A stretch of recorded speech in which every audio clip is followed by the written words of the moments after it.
wasiirka gaashaandhigga Somaliland Axmed Xaaji Cali Cadami oo maanta warbaahinta kula hadlay xafiiskiisa magaalada Hargeysa ayaa ka hadlay dhaqdhaqaaqyo ciidan oo u dhaxeeya Somaliland iyo Puntland kaas oo ka socda deegaanada Sanaag dhaqdhaqaaq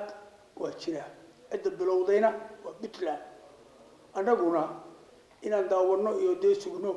ama mar walba laga wada hadlo oo la yiraahdo maxaa idin keenay waxa ka qurux badan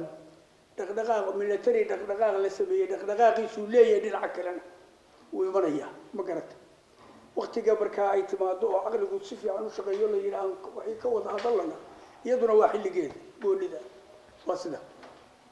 sidoo kale wasiirka gaashaandhigga Somaliland waxa uu sheegay in ay ka dalbadeen Puntland inay faraha kala baxdo deegaanada Somaliland balse ay taasi ka gaabisay Puntland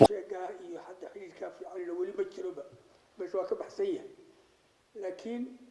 وحيابه هراء بدن وهذا أنا نبغى نقول إنه أنتوا يسوون حقوق يمين الجماعة شرين نبغى حبوك بالعبا نيك نبض تعلن حاجة نبض بوك بالعبا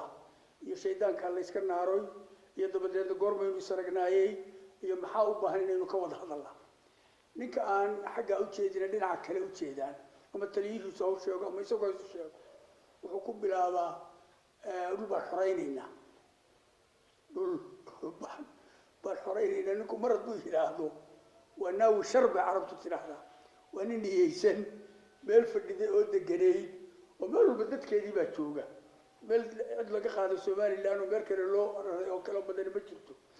عيدك يسوي سكتشرا وعادي ويعيد والبوس سكتشرا مركا لكن دجاج وبدأ دجاج وبدي دجاج كله لا تعانوا بدك دجاج كله بتشوفه لا تقول بدك دجاج كله بتشوفه lagu xiiqo hadii aan la butulka la iskaga dhameeyo anaga noogu muuqato ma garat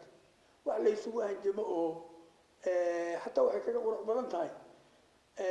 markuu dambeeyay markuu jawaabo war ka wada hadlayna waa feen ana oran karay isaga waa laga wada hadlayo waxaan laga wada hadli karin ma jiro Ismaaciil Ali Samsa TV Hargeysa.